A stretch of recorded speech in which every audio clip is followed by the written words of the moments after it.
Olá, sejam todos bem-vindos a mais um episódio desse programa Linha de Frente, Ponto de Virada. Esse programa que a gente tem muita alegria em conduzir, que eu particularmente a cada história consigo aí aprender, consigo conhecer um pouco mais também das pessoas que fazem parte da Jornada da Roma, desses nossos 15 anos aí. Esse ano é o ano do nosso aniversário, né, de 15 anos, e poder estar aqui trazendo histórias de clientes, de pessoas que nos inspiram, nos faz muito bem.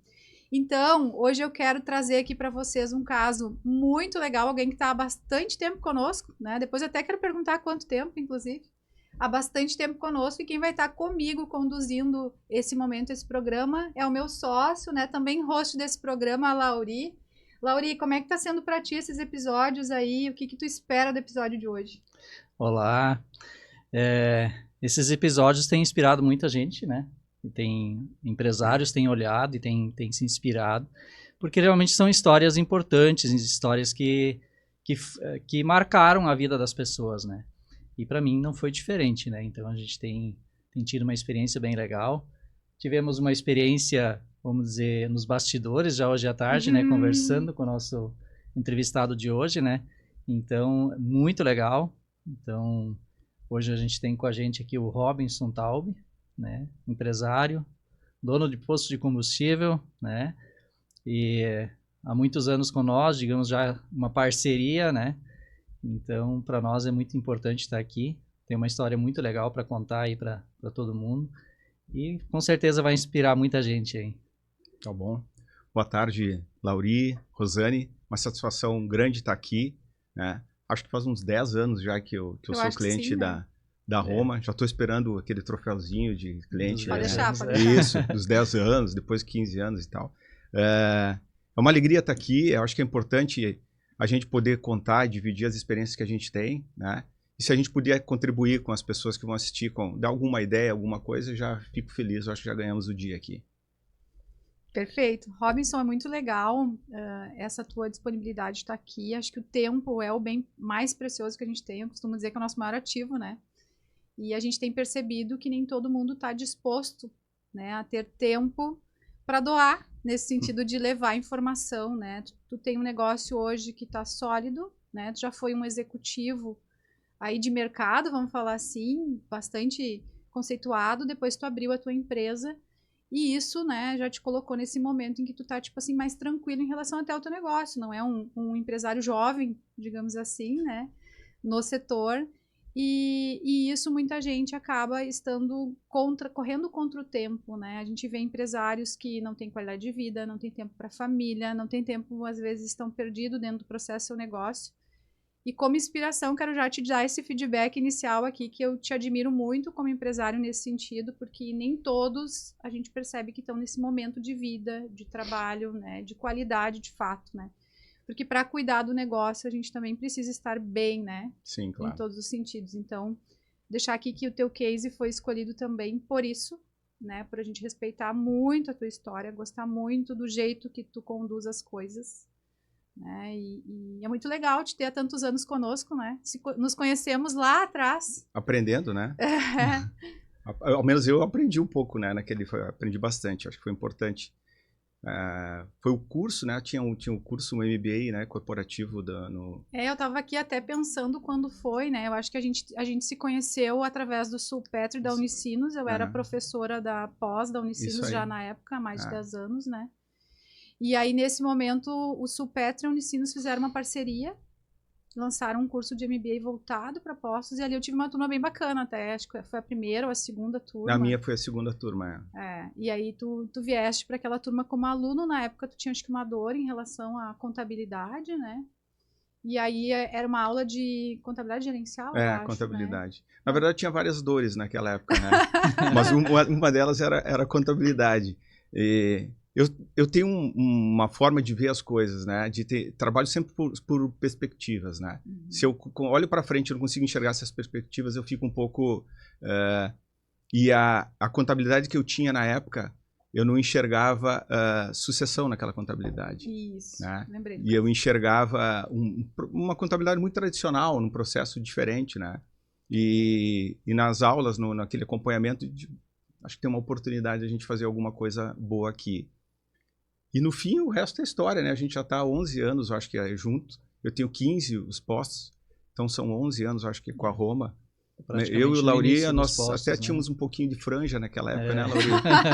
Vocês também não tinham cabelo naquela época, não. Então o tempo passa, o tempo passa, mas a gente evolui, né? Se olhar como era feita a contabilidade, como eram os processos do posto naquela época, comparando com o que a gente faz hoje, nossa, hoje está muito mais na mão, muito mais fácil, né? Mais mais tecnológico, mais sistema para suportar. A gente estava conversando um pouquinho antes também sobre sistemas, né? O que eles proporcionam hoje versus o que eles proporcionavam no passado, né? E eu acho que é o dinamismo do mercado, é isso. A gente tem que estar atento e... Numa aula de pós-graduação, se você está lá e viu uma oportunidade de alguém, por que não, né? E se a pessoa também não tiver capacidade, não vai... Né? Eu estou com a Roma há 11 anos e a Roma está comigo porque, né, as dois... Existe uma troca, uma troca, né? Os processos vão mudando, você vai acompanhando, e se não vai, o Lauri, poxa, precisa fazer isso, precisa fazer aquilo. A gente também cobra de algumas coisas que tem que fazer e as coisas vão evoluindo, é isso, né? Tem uma frase que eu gosto muito, que fala que os negócios não são mais só sobre negócios, são sobre pessoas, né? Sim. Então, a gente está num momento de mundo, né? De relacionamento em que tu está conectado com aquela pessoa que está lá do outro lado. Então, a tua relação, a confiança que existe entre as empresas é o ativo mais precioso. E isso se constrói com o tempo, né? À medida em que as coisas vão evoluindo e vão avançando. E existem 3 esferas, né? Processos, pessoas e produto. Então, se a gente não consegue equilibrar isso, né? Eu tenho problema de processos, o cliente tem problema de processos. Sim. O que não pode acontecer é a gente ter problema na confiança, né? Eu acho que isso é fundamental numa relação de negócios. Né? Uma coisa legal também nisso é quando você tem um procedimento que não é um comportamento, né, de negócio mesmo, que é o que você está falando e valorizando, né? Os meus prestadores de serviços, os meus fornecedores são praticamente os mesmos, né? Claro que não são os que eu iniciei, mas depois que você acha alguém do outro lado que tem o mesmo valor que você, que presta um serviço, que está interessado em te atender. Então, os meus prestadores de serviços todos, né? Tem 10 anos, 9 anos, 8 anos. Existe uma confiança. Eu sei que se ele precisa substituir algum equipamento, alguma peça, é porque aquilo de fato precisa ser feito, né? Ele sabe da minha preocupação com custos, gestão de resultado, etc. E a gente vê isso do outro lado, né? Então, a gente falou também de uma pessoa em comum antes que presta serviço para mim sei lá, desde que eu comecei o posto, né? Chegou num ponto que a gente estava indo até tão bem que eu digo, vou parar de fazer esse negócio, está mais caro o teu serviço do que o resultado que a gente está tendo. E a gente vai se adequando e vai se ajustando, isso aí. Né? Esse é o processo. Tá, mas vamos lá, vamos pensar um pouquinho, voltar um pouquinho, né, Lauri? O que tu acha? O que tu gostaria de perguntar para ele, Lauri? Eu queria perguntar como é que tu começou a tua vida, né, como profissional, em primeiro lugar. Não, eu vou... aí vai demorar umas 3 horas aqui. Tem problema. Não, mas eu acho que é legal contar a história de porque o posto, né? Depois a gente pode linkar com algumas coisas, mas bem no início da minha vida lá, eu fui estagiário da companhia Ipiranga, onde tem os postos, né? Depois eu trabalhei na base e tal. Aí depois tive uma carreira, saí e tive uma carreira executiva em outras empresas e tal. E aí, quando eu estava trabalhando... Dormiu, teve um lindo sonho e imaginou, deixa eu adivinhar. Pensou assim, nossa, que legal, deve ser muito divertido ter posto. Eu acho que eu quero esse negócio pra mim. Eu tive, são vários sonhos, pesadelos. Um é esse, né? Que leva um executivo a acordar de manhã e pensar, vou ser dono do meu negócio, né? Mas eu tinha uma função que eu era gerente comercial de uma empresa em São Paulo, e vários dos meus distribuidores tinham postos de gasolina. E eu já tinha uma ligação com isso, né? Quer dizer, gostava e tal. Aí eu disse, vou sair, vou fazer outra coisa e tal, não quero mais trabalhar, quero ser dono do meu negócio, né? Uma doce ilusão, mas eu queria ser dono do meu negócio. Aí eles falaram, Robson, tu tem que... Eles tinham vários negócios, os postos. Não, os postos estão muito bem e tal, não sei o quê. Eu acho que eu vou fazer esse negócio de posto. Só que os volumes em São Paulo de postos eram um negócio absurdo, né? Diferente. Comparando com o que a gente tem aqui. Então, o retornar para postos foi isso. Quando eu resolvi sair, né, e ter um negócio próprio, eu fui para posto de gasolina. E aí eu acabei voltando para o Rio Grande do Sul. E aí em Porto Alegre a gente começou com um posto, depois a gente teve... Ele demorou lá 3, 4 anos, foi para o outro, depois ele demorou mais 3, 4 anos, a gente teve um terceiro, que depois, infelizmente, com a enchente a gente teve que se desfazer e tal. Mas a história de posto era essa, né? Do estagiário da Ipiranga que encontrou os executivos da Ipiranga depois, 10, 20 anos depois, dono de posto. Os caras falaram, o que aconteceu, né? Eu digo, aconteceu muita coisa e tal. E é um ramo, eu gosto do que eu faço, né? Eu costumo dizer que eu sou teimoso, né? Porque assim a gente tem uma dificuldade, a gente está com um resultado nos postos, o setor está passando por dificuldade nos últimos anos, por N fatores e tal. Mas é um trabalho que me dá prazer. Então, às vezes, você tem resultado nas suas coisas, mas não tem prazer em fazer aquilo, né? E eu gosto de estar ali, eu gosto de estar na linha de frente, né? Que não é necessariamente estar lá na bomba, abastecendo. Se precisar, eu faço também, né? Me lembro que na greve dos caminhoneiros, um fato engraçado, faltava combustível, né? E a gente, para atender os postos, a gente teve que cercar o posto na frente com corrente para entrar 2, 3 pessoas por vez e tal. E quem controlava a corrente era eu, né? Porque a gente não tinha como atender todo mundo, então se decidiu, até numa reunião que teve do Supetro, uma época, uma sugestão de abastecer R$100 para facilitar a vida de todo mundo. E as pessoas tentavam subornar o cara da correntinha, que era eu te dou R$10 para botar 120, eu era o dono do posto, né? Eu já ficava ligado, digo, se esse cara botar 120 vai dar problema, né? Então, eu gosto disso, né? Mas eu gosto mesmo da gestão, eu gosto da cultura, dos valores, passar isso para o pessoal, né? Eu sou obcecado por gestão, por resultado. Eu quero saber, né, das continhas menores às maiores, e eu fico discutindo com o meu pessoal sobre isso, questionando, porque no nosso setor, então, a gestão de custo de despesa é determinante, né? Em quase todos os setores, né? Porque eu costumo dizer que assim, a gestão de receita eu posso precificar como mercado, acompanhar e tal, né? Mas eu tenho um controle limitado sobre aquilo, né?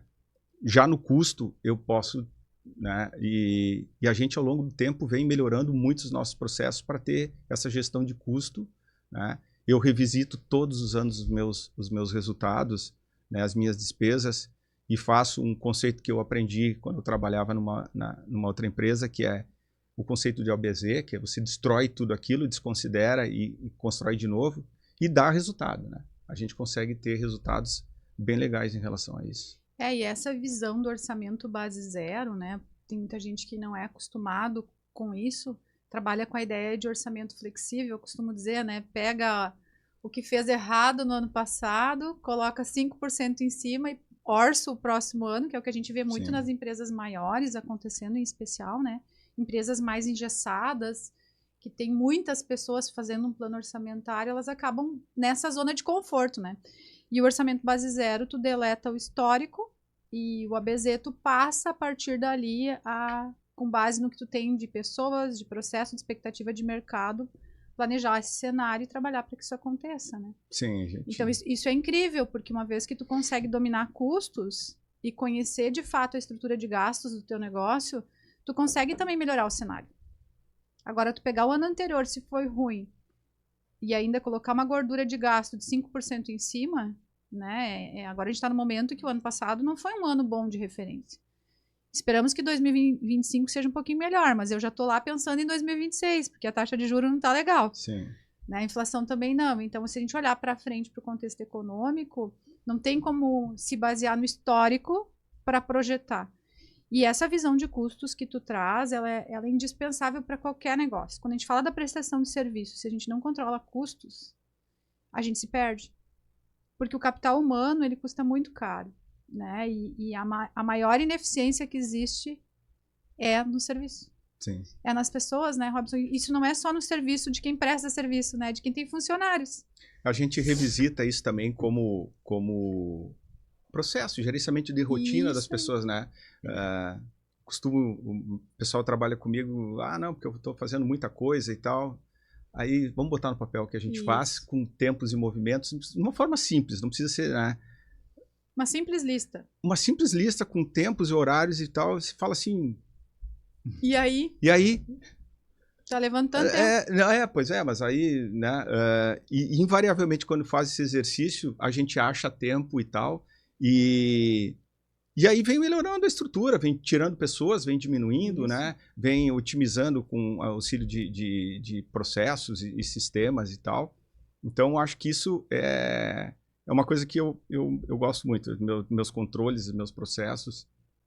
Isso, não que isso garanta só isso o resultado, obviamente não, mas é determinante. Para nós que temos loja de conveniência nos postos, então, né, que é uma cafeteria, eu gosto de usar o conceito de cafeteria, né, não de mini mercado e tal, mas é uma coisa assim bem como conveniência. Se você não tiver uma gestão de custo e de controles, você tem uma perda gigantesca, né?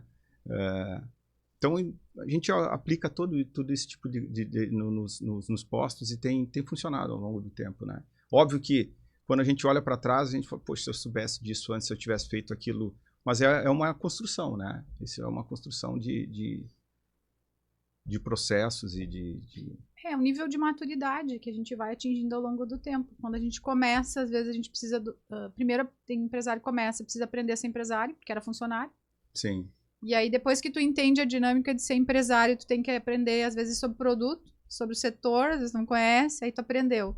Aí tu olha para as pessoas, não, mas espera aí, não tá dando, tu tem que aprender a gerir pessoas. Daí eu tenho que é um eterno looping de aprendizado contínuo, que uma empresa é uma escola gigantesca, né? Muda completamente, assim, eu tive que fazer essa troca de chip aí, porque você trabalhava numa empresa grande e você tinha um problema jurídico, você falava com o jurídico. Você tinha que desenvolver alguma coisa... Podia ser mais lento também, né? Até o jurídico responder. Não, mas no caso era bem dinâmico, né? Mas assim, então você tinha o jurídico, você falava com a pessoa do RH, você falava com tal, de pessoa de gente que a gente chamava e tal.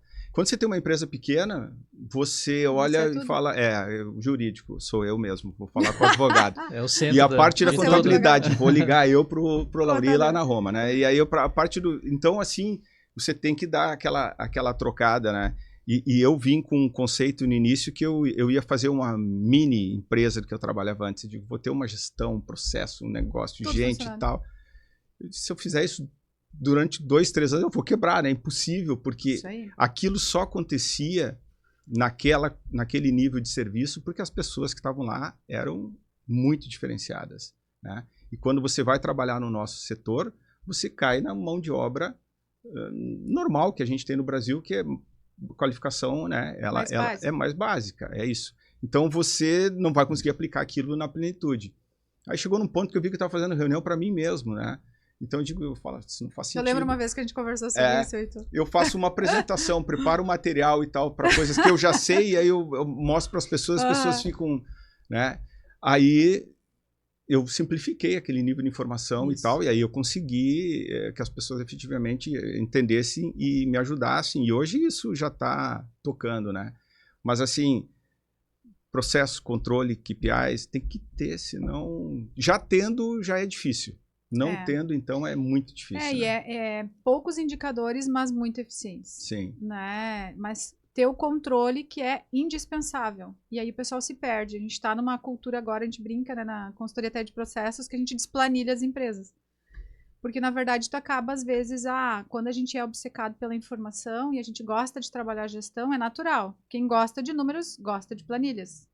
Né? Gosta de sistema, gosta de tecnologia. Então, nós não estamos no momento em que um sistema é capaz de resolver todos os problemas. Está aí a inteligência artificial para mostrar que a gente precisa estar adaptável, né, aos APIs, aos sistemas abertos, a um sistema para cada coisa. E aí, quando tu vê o meu celular, por exemplo, eu tenho que ter um certo cuidado, porque eu sou da gestão, então o que eu faço? Quando eu vou passando, o número de aplicativos que eu tenho é enorme. E isso acontece nas empresas, né? A gente acaba, às vezes, entralhando a nossa gestão, né? Enchendo de planilha que às vezes não serve para tomada de decisão, que era importante no momento A, mas hoje não faz mais sentido. Os controles que antes serviam, agora a empresa já evoluiu e aquilo já encaixou e ela não precisa mais daquele controle. Sim. Então, a gente olhar para a nossa gestão também e entender que a lei da simplificação, ela pode ser aplicada e ser simples, não é ser raso. né? Ser simples é conseguir entender os KPIs que eu preciso de verdade, as planilhas que eu preciso de verdade, o sistema que me ajuda de verdade. As pessoas, né, que de fato me ajudam a conseguir me dar informação, trabalhar isso é muito importante, né? E isso é maturidade, né, Robson? À medida em que a gente vai processo, evoluindo nas fases, a gente vai entendendo. Eu conversando aqui, relembrando um pouco, com certeza teve momentos que a gente tinha lá meia dúzia de coisas, hoje a gente tem basicamente no nosso controle fora sistema, acho que uma planilha que a gente botou todas aquelas que realmente importavam, que não eram muitas, uma ou duas, lá dentro, e tem coisas que você não precisa medir, né? Só para bater palma toda vez, tá ok. Mas o que faz a diferença mesmo no nosso negócio é gente, né? Por mais que você tiver processo, se você não tiver um atendente que está lá, que atende com um sorriso, que saiba os valores que a empresa tem, né? Isso é uma coisa que é difícil da gente colocar. Agora melhorou um pouco, mas no passado você tinha uma rotatividade muito alta de funcionários. Então você, para desenvolver cultura, é uma coisa, né? E é o legal que você vê quando você tem funcionários que já estão há um bom tempo com você, 5 anos, 6 anos, 7, 8 anos. Esses têm a cultura, né? O processo está ali, o controle está ali, eles entendem que eles têm que fazer, o atendimento ao cliente está lá, né? Esses caras se diferenciam. Óbvio que a gente não consegue ter na massa de todos os funcionários só gente assim, mas eles fazem muita diferença, né? Eu acho que isso é muito importante. Acho que tu tocou num ponto antes que para mim chama muita atenção, e isso eu já falei um dia até para a Rosane, né? Eu conheço um Robinson que já foi um executivo, né? Claro que eu não conheço tua história anterior, assim, né? Mas a gente só sabe como que foi a tua vida um pouco. Mas uma das coisas que sempre me chamou a atenção é que mesmo tu sendo executivo, sendo dono de posto, tu tem ouvidos para as pessoas da forma que elas têm. Eu acho que tu levantou isso, né? Eu acho que isso é muito legal da tua gestão, assim, que tu traz para a gente que fortalece, né? Porque as pessoas, por mais limitadas que elas são, elas também conseguem contribuir, né? E eu acho que isso aí tu tem uma coisa bem legal, assim, dentro do teu panorama ali. Às vezes conversando no imposto, você conversa com o frentista, o atendente de posto, ele vai dizer coisa que você não sabe, né? Se fizer isso aqui, vai melhorar alguma coisa ali. Isso é muito legal. Na parte gerencial, na parte administrativa, eu tenho uma forma de gestão que ela parece antagônica ao meu modo de agir, que eu gosto de controles e processos e tal. Mas eu libero, eu dou processo. Sim. Se você é o gerente, a decisão é sua, é você que vai fazer. É delegar, né? Delego total, né? E controlo, obviamente a gente controla esses resultados. Porque assim, uma coisa que eu aprendi que me fortalecia quanto executivo era que a decisão que eu tomava estava tomada, né?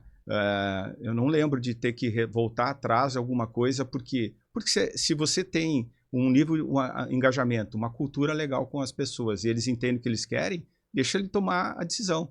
Eventualmente ele vai errar, é um aprendizado, né? E aí você tem que corrigir e dizer, olha, aconteceu isso e tal. E é muito engraçado, porque às vezes eu tenho uma colaboradora que vocês conhecem lá, que ela me pergunta, eu não sei o que fazer isso agora. Eu digo, o que você acha que é melhor fazer? Toma a decisão e tal. Não, mas eu quero que você me diga. Não. Pensa. Eu quero a tua posição. Depois que você tiver a tua posição, eu posso até dizer se sim ou se não. Porque senão você não desenvolve, né? E é muito engraçado isso, que ao longo do tempo, esses níveis de questionamento, essas dúvidas vão diminuindo. Sim. A pessoa já sabe o que vai fazer, o que não vai fazer, né? Sabe o que eu penso. Não adianta me perguntar alguma coisa que eu vou responder sempre a mesma coisa, né? Então, se ele pensa assim e a empresa trabalha desse jeito, então é assim que a gente vai fazer. Então, isso é muito importante, né? A gente conseguiu criar culturas assim que os funcionários, por exemplo, são obcecados por essa parte de inventário nas lojas de conveniência, mais do que a gente, às vezes, contam, preocupam e querem dar satisfação. Eu digo, gente, calma, às vezes não, porque nós vamos perder isso. Isso acontece, né? Às vezes tem que fica se penitenciando porque aquilo aconteceu, né? E às vezes isso faz parte do negócio, a gente não vai acertar sempre, né? Agora, quando eles existe têm... uma perda natural também. Mas quando você consegue passar, que não é nem você consegue passar, mas quando o colaborador tem o sentimento de dono, você ganhou, né? Ele consegue contribuir para o negócio. Aquele cara que quando você não está lá, ele se preocupa como se você lá estivesse, porque tem alguns que você vira as costas, né, e fala, nossa, olha na câmera e fala, pelo amor de Deus, o que está acontecendo lá, né? Mas o inverso, quando tem aqueles... É muito legal, é muito gratificante como pessoa. E eu vivi isso na minha carreira, construí isso e tento desenvolver isso com as pessoas, né? Acho isso muito importante. E é essa a maior dor, né, dos empresários de hoje. Cada ano que passa a gente escuta mais reclamações em relação às pessoas, mas ao mesmo tempo o delegar é diferente de delargar, que é isso que tu trouxe aqui. Então muita gente pensa que delegar, eu não sei nem ter um controle financeiro, eu não consigo nem saber meus números, como é que tu vai delegar? Porque aí tu não tem como confiar, porque se desviar o processo, tu não vai ter como identificar que houve um erro, né? Identificar um comportamento que é contra a empresa, identificar um conflito de interesse. Então, delegar também tem a ver com controlar. Então, a gente começa a delegar a partir do momento em que a gente tem controles bem definidos. Porque se a gente não controla, a gente não gerencia, né? Essa frase é batida, clássica, mas ela é extremamente verdadeira. E muita gente se perde porque tenta fazer esse processo. Agora eu tenho que trabalhar a cultura, eu preciso trabalhar as pessoas, está difícil ter gente no mercado, mas eu não consigo nem me trabalhar. Então, o quanto é importante a gente olhar, tu traz isso bem forte, né? O quanto é importante. Não, eu tenho controle. Por isso que eu delego. Eu gosto... Porque senão a gente acaba assim, travado nesse processo. Às vezes o pessoal pensa assim, tá, então agora o pessoal escuta, às vezes a gente falando, e pensa assim, não, eu tenho que sair, tenho que delegar. Sim, você tem que delegar, até para ter conforto e tal. Mas para delegar antes, tem que fazer o tema de casa.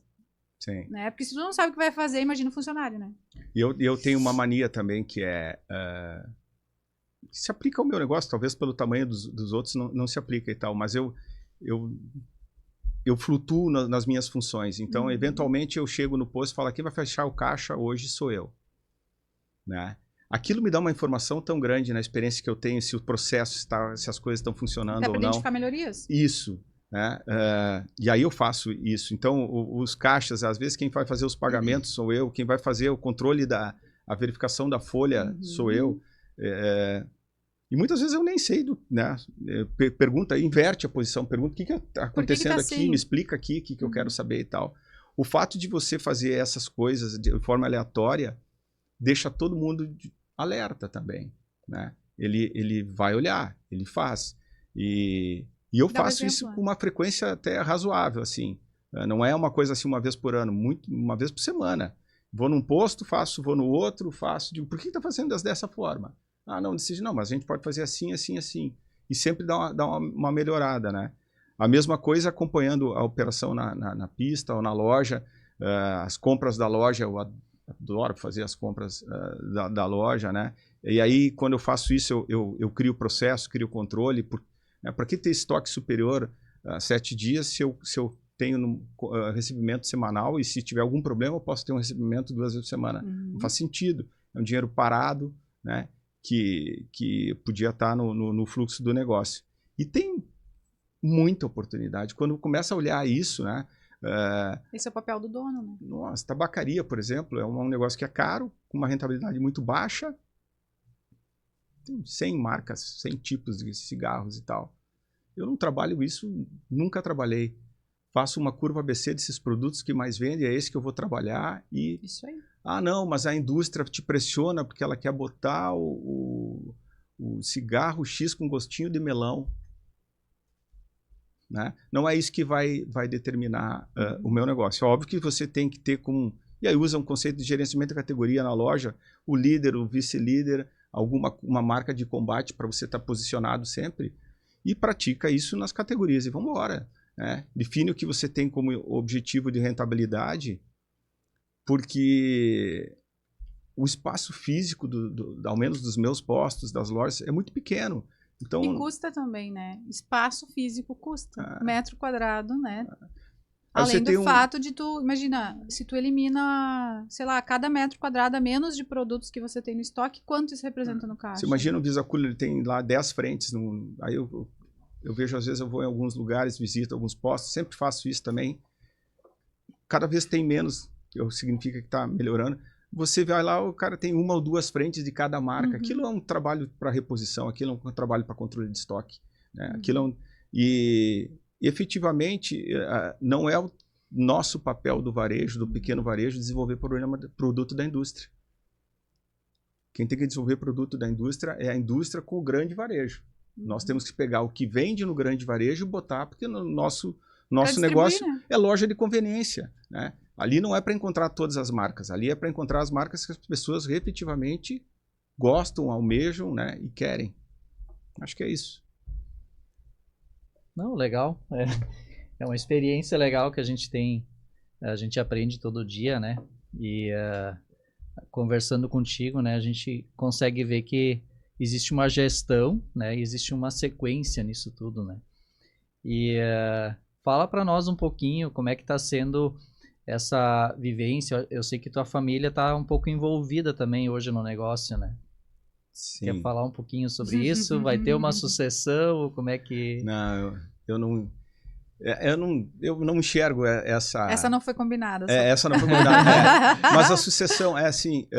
isso foi uma pergunta que já me fizeram, que eu comentei antes de um negócio que aconteceu no passado, se ia ter sucessão. Eu deixo isso muito solto. Eu acho que a gente não tem que deixar as pessoas... se ela vier efetivamente trabalhar ali, ótimo e tal. Mas eu tenho duas filhas já que têm 20 anos e um menino de 14, 15. E elas já estão trabalham, estão fazendo faculdade. Uma faz publicidade, outra faz administração. As duas estão empregadas, muito bem empregadas. Que legal. Em grandes empresas aqui, que é referência no estado. Uma no varejo, no setor médico, hospitalar. Então, eu não... Tá mais para eu ser sucessor dela, seguir elas lá. Mas assim, quem me ajuda bastante é a minha esposa, né? Então essa tem me ajudado, a Márcia tem me ajudado, até porque como os filhos vão crescendo, foi liberando o tempo dela, né? Levava para a escola, não sei o que, fazia não sei o que, agora ficou mais tranquila em relação a isso. Então nos últimos, sei lá, acho que uns 2, 3 anos, tem ajudado muito, e hoje praticamente um dos postos que a gente tem é ela que está lá, ela que faz a parte financeira do posto, faz o fechamento do caixa, ajuda nas compras da loja, gestão das pessoas, né? Tá o tempo inteiro lá. É bom e não é bom, né? Às vezes a gente confunde as coisas, né? Como tá em casa, sei lá, tá conversando alguma coisa e mistura negócio do trabalho e tal, mas é inevitável, né? Não tem como. Não tem como a gente não fazer isso, né? Mas a gente leva de boa. Eu acho que então essa parte, como a Rosane disse que eu sou velho, mas eu não sou, tá? Não disse isso. Ao contrário. Eu me vejo assim, operando isso por um bom tempo ainda, né? Talvez o meu filho, não sei, tem que ver o que ele... Porque as meninas, o que a gente fez também, assim, logo que elas até trabalhavam lá, então ensinou a fazer caixa, depois fazer pagamento de boletos bancários, essas coisas, né? A minha filha fazia bolo para vender na loja de conveniência, essas coisas, né? Só que aí ela, seguinte, era muito legal para ela, né? Porque o insumo era todo meu e o resultado era dela, de parar de brincar, né? Negócio, né? Aí quando eu comecei a explicar... Ela começou já com uma ideia de negócio diferente. Não, hoje ela faz administração, ela já entende isso, né? Mas na época ela não entendia, ela falou, mas se você vender o bolo, o dinheiro é meu. Eu digo, tá bom, mas o cara ia parte a minha faz brownie para vender no escritório, é parecida a situação. Isso. Então, a gente sempre colocou, porque... nós, né, que vivemos uma outra geração, a gente começava a trabalhar com os pais muito cedo, né? Cedo, né? Então, eu, sei lá, tinha 13, 14 anos, já estava ajudando meu pai a fazer coisa, né? Aí eu era o office boy dele, eu fazia de tudo para ele, né? Que eu pudesse ajudar e tal. Atendia no balcão e tal. Então, pra gente era natural. Hoje já não é pros filhos tão natural assim, né? Às vezes não tem nem espaço. Mas, assim, como sucessão, eu acho que não vejo, né? Mas me vejo eu e a Márcia aí um bom tempo ainda nesse negócio. E é legal também, porque a gente acaba se envolvendo com o negócio, né? Se a gente gosta do que faz, tu disse do começo que gosta, né? Eu também particularmente adoro o que eu faço. Esse é o meu problema, que eu gosto do que eu faço. Esse que é o problema, entendeu? Né? Porque aí a gente, não são só as cifras que contam. Não, né? Com certeza não. Os dígitos, os muitos dígitos. a gente acaba também tendo o prazer de estar no trabalho. E a gente acaba levando o que a gente gosta junto. Né? Eu acho natural isso. Hoje no Brasil, 90% das empresas são familiares. Então, a gente acaba trazendo aqueles que a gente tem em casa para dentro do contexto. A nossa empresa não é familiar, né? Mas a gente tem pessoas da minha família trabalhando no escritório hoje. O Lauri também no futuro, quem sabe, né? A gente já tem trazido algumas coisas nesse sentido. Que a gente acredita muito nisso, né? Na força da família. E tem um outro ponto importante, assim, por mais que a gente fale de gestão, de controle, tem duas coisas que se a gente não entender, a gente não entende de empresas. Uma é tributos no Brasil, que é impossível empreender sem se preocupar com a situação tributária do país. Cada vez que eu acho que eu sei alguma coisa, muda. Tamo junto. Então, quando eu tô aprendendo alguma coisinha, eu digo pro Lauri, agora eu entendi. Ele falou, vai mudar a lei agora, não sei o que. Já mudou. Já mudou. Agora com a reforma, então... Não consigo acompanhar esses caras. E, então, tributos é uma coisa que impacta diretamente o bolso das famílias, das pessoas, né? A gente vive num país com uma carga tributária gigantesca, né? Com uma complexidade gigantesca. E o outro ponto é famílias. Num país que 90% das empresas são familiares, se eu não entendo de impostos e não entendo de famílias, fica muito difícil entender do contexto das empresas, porque não é sobre pegar uma ferramenta de livro e aquele conceito que está no livro aplicado na empresa. Não. Se fosse assim, era muito fácil, né? Aí só se fazia uma faculdade e todo mundo que fizesse administração era milionário hoje. Bilionário, né, na verdade. Tinha muitas cifras. E a gente sabe que uma faculdade de administração não garante nada. Ela te traz, o estudo, o conhecimento te traz algumas ferramentas. Mas se você não souber aplicar, não tiver clareza nisso, não tem como.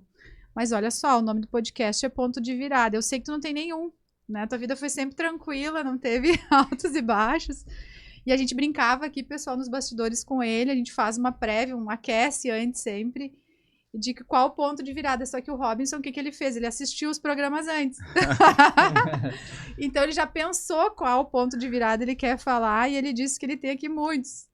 Não, então, eu queria te deixar à vontade, assim, para falar, assim, o que tu lembrar nesse momento em relação à tua trajetória, que tu identifica, assim, que foi significativo para ti, né? Quanto empresário, quanto pessoa, quanto profissional, a gente sempre parte do princípio que uma empresa é feita por pessoas e que a gente não tem como deixar o Robinson lá fora e entrar e virar o Robinson empresário, né? Sim. A gente é um conjunto de vivências, de experiências.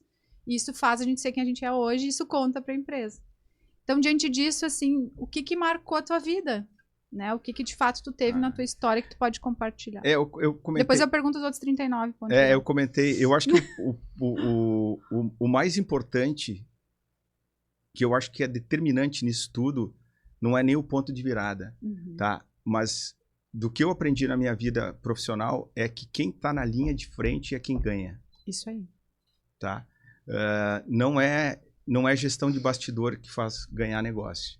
Não é ser coadjuvante, é ser protagonista. Né? E tá na linha de frente. Tá na linha de frente é você... Não é necessariamente estar lá na bomba, não é isso que eu quero dizer. Na linha de frente surgiu algum problema, você tá junto. Você participa da sua associação, você se relaciona com os teus fornecedores, né? Você se relaciona com os teus clientes. Então, isso tá na linha de frente, né? Gestões e modelos existem inúmeros, mas na minha vivência como profissional, o mais importante foi estar na linha de frente. Quanto ao ponto de virada, você já comentou, eu vejo isso de uma forma muito dinâmica, porque as coisas vão mudando tanto que vai alterando essas coisas. Mas, assim, falar de um ponto de virada é que eu talvez tenha uma palavra para isso, que é os meus pontos de viradas, que são perspectivas. Né? Eu costumo projetar as coisas. E isso nem sempre é legal, né? Porque às vezes eu estou num resultado, num momento bom, e eu projeto e vejo que lá na frente talvez não vai ser tão bom assim, e eu fico já me preocupando em relação a isso, né? Não consigo curtir aquele momento. O deixa a vida me levar não combina. Nunca. E ao mesmo tempo, às vezes eu tô lá no vale também, né? Eu nunca vou esquecer uma vez que foi uma pessoa que olhou meu resultado até e disse, cara, esse negócio aqui não vai dar certo. Digo, fica tranquilo, que vai acontecer isso, e acontece, de fato isso aconteceu, né? Porque os resultados eram um momento péssimo do negócio e tal. Então, o ponto de virada é a tua perspectiva. Mas falar um assim que tenha... Que mudou tua trajetória, algo que aconteceu que de fato, assim, tipo, te fez mudar. Algo que mudou, assim, a tua forma de ver. Tô tua tentando forma de escolher agir. um aqui que faça Eu sentido. sei que tem vários aí, É. eu te conheço um pouquinho, assim, né? Sei alguns aí. O ponto de virada, no meu caso, que foi um ponto de virada doido, é... Eu fiz uma opção por qualidade de vida, família, porque eu saía de casa na sexta-feira, na segunda-feira e voltava na sexta-feira. Eu não levava minhas filhas na escola, né? E quando eu estava lá, eventualmente eu tinha que... quando eu levava, elas ficavam enlouquecidas, né? Ah, tá levando na escola e tal. Duas gêmeas lindas, né? Duas, Me lembro que eu tinha um carro logomarcado, amarelo, horrível, né? Chamava a atenção, elas queriam com aquele, né? Para não sei o quê.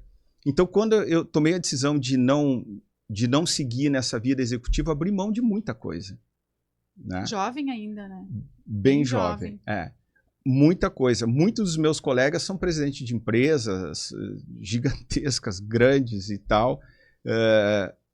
Mas foi a decisão que eu tomei, né? Que foi uma grande virada. Eu digo, não, óbvio que acumular, né? Você conseguir ter renda, você ter patrimônio, tudo isso é muito legal, né? Mas e cada um sabe o que é importante para ele em relação a isso, né? Tem até uma música do Barão Vermelho que chama Amor Perfeito, que diz que é importante ter dinheiro, mas ao menos tem que dizer ao menos uma vez para ele quem manda em quem, né? E esse para mim foi o meu ponto de virada, né? Porque podia ter conseguido muito mais, poderia e tal, mas eu estou muito satisfeito com o que eu consegui, né? De estar junto da minha turma, de almoçar em casa, que é um negócio que eu... Nossa. Numa carreira executiva não tem. Não tem como. Então são coisas que são opções que você tem que fazer. Para mim esse foi o grande ponto de virada. Aí eu consegui fazer uma coisa que é um negócio que eu gosto, né? Que é o posto, que é uma coisa dinâmica, que tem loja de conveniência, que tem jet oil. Eu gosto sempre de inovações e coisas que a companhia propõe de fazer, que não deixa você se acomodar, porque o mercado é muito difícil, complicado, super regulamentado, né? E ao mesmo tempo eu consigo ter esse equilíbrio com a minha vida particular.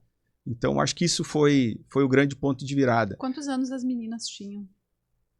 Quando eu saí... Quando tu deixou de ser executivo são e passou 15 a ser anos, empresário. elas têm 21. 6 anos, pequenininhas. 6. E durante 7. esses 6 anos a tua carreira executiva estava em ascensão, tipo assim. Quando elas eram bem pequenininhas, né? Sim. Porque acho que essa coisa do bebê, assim, essa coisa de ter filho, quando a gente acaba tendo filho ali, né? Eu tive uma opção de internacionalizar na época, né? De ser expatriado. E as opções que me ofereceram não eram as que me atraía muito, e a empresa estava por esse processo e tal. Depois eu também tive uma oportunidade, uma coisa interessante, tive uma oportunidade de voltar para uma empresa do grupo que me chamou, fiz o processo, fui lá, conversei, tá fechado, então não sei o quê. E nesse dia, eu estava em São Paulo, voltei para Porto Alegre, o avião arremeteu 2 vezes, não pousou. Tá? Aí pousou em Florianópolis. Aí eu dormi em Florianópolis e tal lá. Aí no outro dia à tarde eu peguei o avião para vir para Porto Alegre. Ele arremeteu mais 2 vezes. Poxa vida. Tá? E voltou para Florianópolis. Não vou esquecer que eu liguei para mais e falou, já chegou? Eu digo, não, tô aqui em Florianópolis de novo. Né? E, bom, para resumir essa história, nessa semana eu voei de São Paulo para Florianópolis para Porto Alegre e tal, não sei o que, o avião arremeteu 6 vezes e eu não conseguia dormir. Eu digo, eu vou voltar para aquela ciranda toda que eu tava lá. E aí eu declinei. Como pode, né? Eu Que peguei loucura. o telefone e disse pro cara, olha, não vai dar. O cara falou, nunca mais vou falar com você, aquela história, tu não é meu amigo, nós somos amigos até hoje, né? Mas é que... E, sabe, então são coisas assim que às vezes... Mas tu acha que isso foi tipo um sinal? Foi não sei, alguma coisa que não te deixou... Eu não te fez sei. pensar mais, assim. Aí eu Porque comecei... arremeter 6 vezes, né? Sim, nunca... Louco, né? Tinha acontecido 1 ou 2 vezes comigo, era inacreditável, né? Eu acho que foi um sinal, sei lá, alguma coisa assim. Eu não consegui dormir. Eu também, imagina, eu né? não ia Não estar tem. bem, assim. O avião ele já dá um certo pânico. Não, eu fiquei em muitas pensando pessoas, né? Não, sabe? você teve tempo ali também, né? Porque aconteceu algo que não era previsto, Sim. né? Tu estaria em casa já, legal, já tô indo. E aí, no momento de transição, né? Acontecem essas coisas. Então, a eu gente acho que o fica... grande ponto de virada foi esse. Foi sair dessa roda e ir para... Que é um negócio que eu gostava também, né? Trabalho, pressão e tal. E ter a opção de você ter um negócio seu, né? Que possa conciliar um pouco as coisas, né? Acho que o posto, ele, se tu consegue, é uma gestão que... O nível de complexidade, eu particularmente considero que, se tu for olhar em relação a uma indústria, né? Em relação a... É bem menor. Então, ele tem uma gestão mais simples, porém, ele precisa de um olhar bem próximo. É uma gestão simples, mas de volume, né? Qualquer negócio de volume, o tombo é grande. Então, se não tiver um cuidado, uma atenção, um controle, qualquer escape te gera um grande prejuízo, né?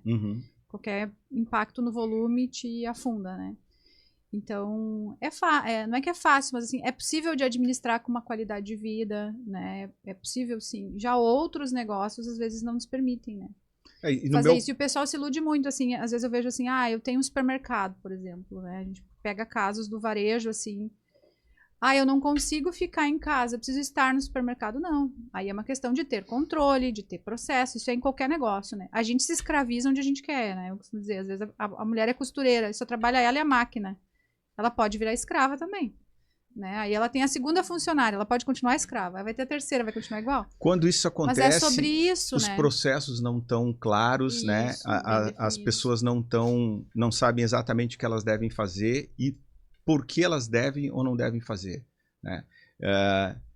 Existem os momentos de crise que eventualmente você tem que entrar e fazer isso tudo, mas dá um pouco mais, né? É impossível um pouco mais. você ficar o tempo inteiro fazendo isso. É porque aí você não tem processo, não tem controle e aí não dá, né? Você não pode ser escravo do negócio. Nunca. Eu acho que o importante é você ter esse ponto de equilíbrio. Que com o tempo a gente vai aprendendo, né? Obviamente que no passado eu ficava muito mais tempo nos postos que eu fico hoje, né? Mas mesmo assim, eu fico 8 horas por dia. Então, 7 horas. Então, a gente fica trabalhando normal, né? E é um negócio que com os sistemas, com os controles, você... Hoje está no celular, não está nem... Está na mão, né? Tá. Então, tu escolheu daí nesse momento, nesse ponto de virada, decidiu, olha, agora então eu vou ser empresário. Essa foi a primeira decisão. E depois foi posto, ou o posto veio antes de ser empresário? Não. Como é que veio, como é que a pessoa decide... O que aconteceu? Quando eu estava nessa situação lá, eu resolvi que eu queria sair porque eu queria ter o meu negócio. Queria ter qualidade de vida. Eu queria ter o meu negócio. Tá? Porque a minha decisão foi o seguinte: eu morava em São Paulo. Se eu não quero mais ser executivo. Se eu não quero mais ser executivo, não fazia sentido morar em São Paulo para mim. Tá? Então, se eu quero ter uma carreira executiva lá, é o coração do negócio, eles batem o bumbo e a gente dança. Beleza, então eu vou sair. Aí eu negociei a minha saída 11 meses antes de efetivamente sair. E aí, não, vamos tentar fazer isso, vamos tentar fazer aquilo, te colocamos lá, porque é para o Rio Grande do Sul, a gente tinha... coisas desse tipo. Mas aí, nesse meio tempo, o assunto posto vinha amadurecendo com essas conversas com os distribuidores. Pô, Robson, você vai tocar o posto brincando, tranquilo. Na gestão do negócio que você tem aqui, você está no dia a dia, você vai fazer e tal. E como eu já tinha essa experiência anterior de ter trabalhado na Ipiranga como estagiário, e depois como um funcionário por um período, então eu gostava, eu tinha um carinho por esse negócio. Foi por isso que aconteceu o negócio do posto. Aí quando você sai e fala, vou fazer o quê? Né? Eu já saí meio direcionado para esse caminho de posto e tal, né? Chegou a pensar em outro negócio? Ou não, estudar, assim, tipo, pensar, não. Já se viu como posto? Sim, eu saí para entrar no posto. Depois, ao longo desses anos todos, eu já pensei em algumas outras coisas, né? Mas, não, eu fui direto eu saí... Isso é uma curiosidade que eu tinha. Porque quando eu estava lá e fui, de novo, fui visitar os postos do pessoal que eu conhecia, que estava lá, puxa, era tudo muito... Só que eram, assim, coisas muito grandes, né? Processos muito grandes. Até coisas que eles me disseram, assim, que é o que a gente conversa. Sem escala, esse negócio não gira. Isso aí. Tá? Ele tem que ter escala. Qual é o volume mínimo? Tem que ser o volume mínimo de X. Tu até pode pegar um pouquinho menos, um pouquinho mais e tu tem que trazer para um volume mínimo de X. Se você não trouxer para esse volume mínimo de X, não vai. Brincar. Que é o grande problema que a gente está sofrendo, agora vem retomando, que é esse negócio de pandemia e enchente, principalmente em Porto Alegre. Isso afetou bastante, principalmente um dos postos que a gente tinha. Então a gente vem numa retomada disso, né? Você perde o volume muito rápido, né? E para você recuperar o volume, você tem que vir trabalhando, tem que, né, desenvolver. Todo mundo tem todo mundo que tem negócio almeja e deseja escala. Todo mundo pensa assim, como é que eu vou escalar meu negócio, né? Sim. E ao mesmo tempo, claro que o ideal é sempre escalar com diferenciação, ou seja, escalar com margem alta. Não vou falar nem preço, mas nem sempre é assim. E a escala todo mundo almeja, mas ao mesmo tempo, escala exige responsabilidade, porque quanto maior eu estou, mais alto eu tomo. Sim. Né? Que é o que eu falei antes. Então, nos postos tem muito disso, porque a interferência no volume tem a ver com a região, com o ponto, com o comportamento do consumidor, com a economia mundial, porque a gente está falando de combustível, né, com a matriz energética, tem a ver com o contexto político. Então, quando a gente vai olhar para postos em si, a complexidade não está na operação dentro do posto. Eu vejo assim, né? É um setor que a gente atua há bastante tempo, né? A complexidade está fora. Está fora. E o estudo de cenários, ele é fundamental. E aí, o que a gente percebe, né? Que eu costumo dizer que dentro de posto de combustível, o capital de giro é rei. Porque se tu não tem giro para suportar o volume, aí tu não consegue também vencer a concorrência, porque teu concorrente quebra, né, antes de ti. Não, então, e toda vez é um negócio que você... muito dinâmico nesse sentido, divertido nesse sentido, né? Toda vez que você cresce... Bem divertido. Na sazonalidade do próprio posto, né?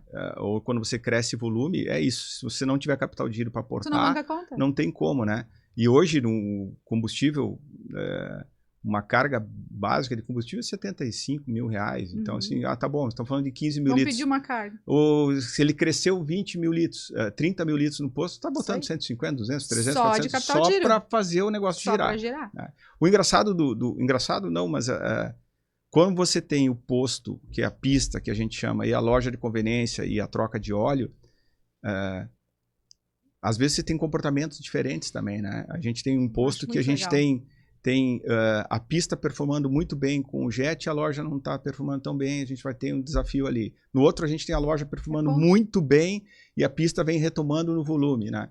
Então, essas coisas, como eu costumo dizer em casa, assim, os 3 filhos podem tirar nota alta ao mesmo tempo, né? Sempre tem um que dá aquela escorregada, você não consegue estar com as 3 unidades de negócio performando bem, né?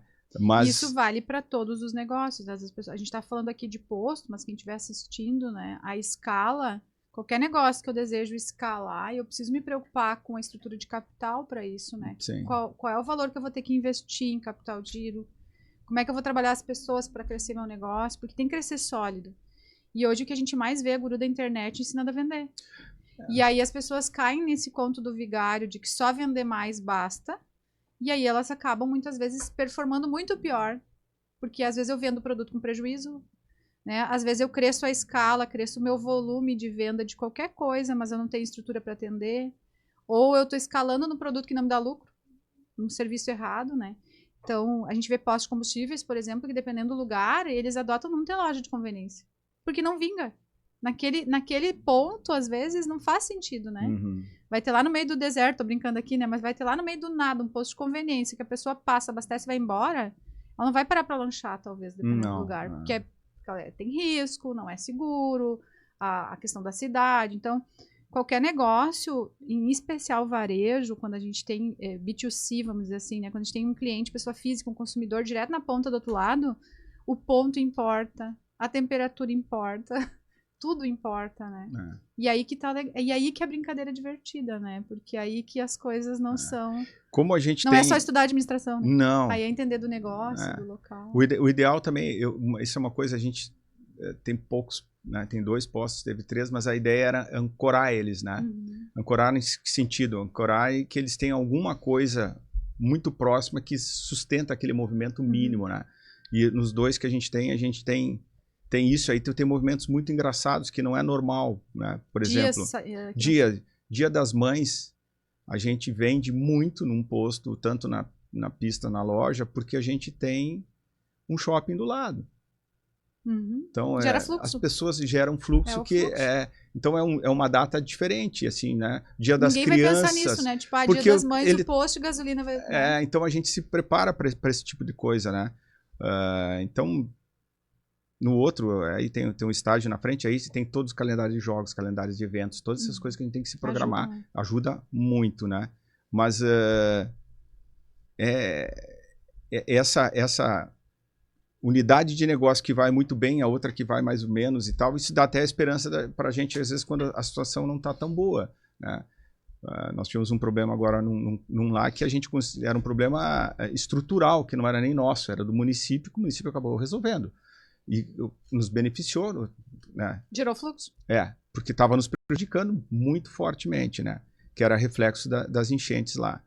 Então, eu acho que a gente está no caminho certo, tem muita coisa para fazer, aprende toda hora, né? Agora vamos ter outro evento também sobre isso. Participa, eu acho muito importante também falar que eu acho que é importante o associativismo, né? Muito importante. Nós temos uma atuação no Supetro aqui, uma gestão do Supetro que é muito diferenciada, né? Com pessoas, processos, vocês também fazem os treinamentos de vocês lá, e eu acho que isso é uma coisa que a gente olha para trás, as pessoas tinham uma dificuldade de entender, né? De entender, às vezes até ter um pouco de humildade de saber que sempre tem alguma coisa que eu vou aprender ali, né? E viver em comunidade é sobre isso, né? A gente fala muito em ecossistema, né? Então, quando a gente, por exemplo, eu gosto muito do Supetro, a gente está lá há mais de 10 anos. E eu vejo que as entidades, elas ancoram as empresas. Só que qual é a moeda de troca? O teu tempo, que é um bem precioso. Então, tu precisa também estar disposto a ensinar para poder aprender. E se a gente não é treinável, se a gente não consegue ir para lá com a cabeça aberta para fazer essa troca e ficar só, eu lembro que até acho que foi não sei se foi na tua turma do MBA ou foi numa anterior, mas acontece muito comigo quando eu dou aula para nichos, né? Algum negócio. O pessoal fica mais preocupado em conversar com o colega e entender a margem dele do que ouvir o professor, né? Então, o cara bota o pé na sala de aula e já começa, quanto é que tu tá lucrando? Qual é a tua margem de lucro? Quem é que tá te fornecendo?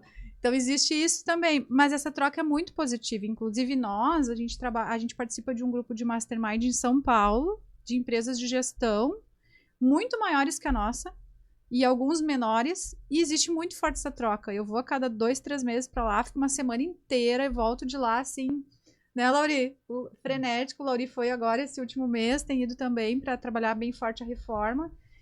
E empreender no Brasil é sobre isso, a gente não pode esperar o governo. Não. A gente precisa fazer uma troca com os nossos pares, né? E as entidades como o Supetro, como aqui em Novo Hamburgo a gente tem a CI, fazer parte dessas entidades e tu tem uma atuação bem ativa também, até a gente se encontrou no planejamento estratégico do Supetro agora há pouco tempo, né? Essa troca ela é fundamental, porque aí tu consegue conhecer novas pessoas, as dores que tu tá passando é ter humildade para entender que o outro já passou. E que as que tu já superou, tu pode ajudar alguém a superar. Então, educação para mim, eu sou muito suspeita, né? Mas eu acredito muito que a educação, ela tem várias formas, né? Não é mais aquele viés de antigamente do professor e do aluno, né? Ora a gente é professor, ora a gente é aluno. Isso vale para o funcionário, que hora ele está ensinando, hora ele está aprendendo, vale para o sócio, vale para o dono, vale para o fornecedor. Uma hora ele é teu fornecedor, depois ele vira teu cliente. Né? Uma hora aquele cara que estava na entidade era teu parceiro de negócio, depois ele vira teu cliente, ele vira teu colaborador. É muito dinâmica essa vida, né? Pra gente ficar preso dentro da sala do nosso escritório, né? Então, isso também é uma coisa que eu queria te parabenizar, né? Ter essa mentalidade aberta a aprender e a inovar. Muitos empreendedores estagnam porque eles não vão atrás dessa troca, de participar da entidade, de ser aliado do... A gente tem clientes até que a gente provoca eles na própria contabilidade, na consultoria de gestão e diz assim, olha, quem sabe, né, assiste essa aula, né? Quem sabe ler esse livro, né? Quem sabe fazer isso, mas eles estão tão enviesados pro formato antigo, entre 4 paredes, né? Que eles não conseguem se abrir para isso. Então, fica isso aí também no podcast, para quem estiver assistindo, né? É importante vocês se abrirem e hora ser professor, hora ser aluno. Não, a prova... A gente é humano, né? Essa troca é fundamental. A prova disso é nós estarmos juntos aqui, né? Isso só aconteceu porque eu fui procurar me desenvolver com alguma coisa e encontrei uma pessoa que dava aula, era professora do curso lá, de uma das matérias. Então, não tem... Se existe uma possibilidade de você se desenvolver com alguma coisa nesse sentido, não tem por que não fazer. Ah, mas é tempo. Bom, né? Eu acho que isso contribui... Ganha tempo. Contribui muito. Isso, na verdade, poupa tempo fazendo esse tipo de coisa. E a gente... Poxa, tem muitos cursos, muitas coisas que a gente faz via supetro, associativismo aqui, que eu acho que é muito importante. Eu sou um entusiasta disso. Bom, a gente está chegando no final, né? Eu acho que tem muita coisa para aprender com o Robinson. A gente já teve uma conversa antes de iniciar aqui, né? Então, Dá para ter uns 20 podcasts. A gente tem muita coisa para aprender contigo aí. Então, eu só queria pedir se tu quer deixar alguma última mensagem aí para os empresários, colegas, parceiros. Né? Quem sou eu para dar uma mensagem? Eu só acho assim, a gente vive um momento complicado, né? Eu acho que a gente tem que ter bastante resiliência, né? Tem que tentar se desenvolver e acho que é determinante no nosso negócio escolher os nossos parceiros, né? E saber com quem a gente está trabalhando, né? De fornecedores e nossos clientes também, porque isso é determinante hoje. Às vezes a gente conversa com colegas e, porque aconteceu isso, mas com quem tu trabalha? Com fulano de tal. Então, acho que esse é um bom recado. E quem está acomodado também não é alguém que a gente deveria estar dividindo as nossas coisas, né? Eu gosto... Não é que eu gosto, eu me incomodo inicialmente, mas isso me faz bem quando o meu fornecedor, o meu prestador de serviço me propõe algo, me diz alguma coisa e no primeiro momento eu digo, esse negócio para quê? Agora está tudo indo tão bem, para que fazer esse tipo de coisa, né? Mudar nessa, mas né? Esse é talvez a coisa que vai fazer diferença na nossa relação ali para frente em relação ao mercado, porque o mercado está evoluindo. Se a gente ficar parado... Muito rápido, né? Muito rápido. Se Muito voltar rápido. às coisas que a gente fazia na loja há 10 anos atrás, a gente faz hoje, não mudou tudo completamente, né? Então, acho Sempre que vai ter isso. Alguém que vai tentar fazer melhor, né? Sempre. E fazem, né? Eu acho que... E para finalizar, na linha de frente, sempre. Legal. Robinson, agradecer o teu tempo, né? Eu quero dizer que, assim, a gente fica muito feliz, a gente tem... muitos clientes, a gente tem escolhido alguns cases e a gente, se Deus quiser, vai continuar com esse programa. Depois a gente está tendo uma aceitação bem acima do que a gente esperava. Está sendo muito bacana a troca. Então, poder vir aqui, a gente acaba no dia a dia também não conseguindo aprofundar algumas coisas, tirar esse tempo para conversar aqui, poder levar isso para outras pessoas também é legal. O tempo é o bem mais precioso, então, obrigada mesmo, assim, pelo teu tempo. E a gente tem feito, assim, a gente escolheu um livro aqui, né, para trazer como uma lembrança desse momento, de tu compartilhar. Acho que conhecimento é o que a gente pode levar. E ele foi escolhido porque ele traz a figura dos resultados extraordinários, né? Eu acho que é um cara que tem potencial aí para levar resultados extraordinários para a vida das pessoas, em especial, que tu trabalha, para tua cadeia, para o teu ecossistema. Tu é diferenciado de fato, né? A gente convive num Brasil onde falta desinformação, né? As pessoas, infelizmente, em relação a finanças, são bastante deseducadas, mal educadas, vamos dizer assim, né? E tu tá sempre preocupado em melhorar, né? Acho que isso é muito louvável para nós. A gente valoriza e honra a tua história em relação a isso. Espero que tu goste da leitura. Muito obrigado. Tu ainda não tenha lido, né? A gente sempre fica naquele assim, será que já leu, será que não leu?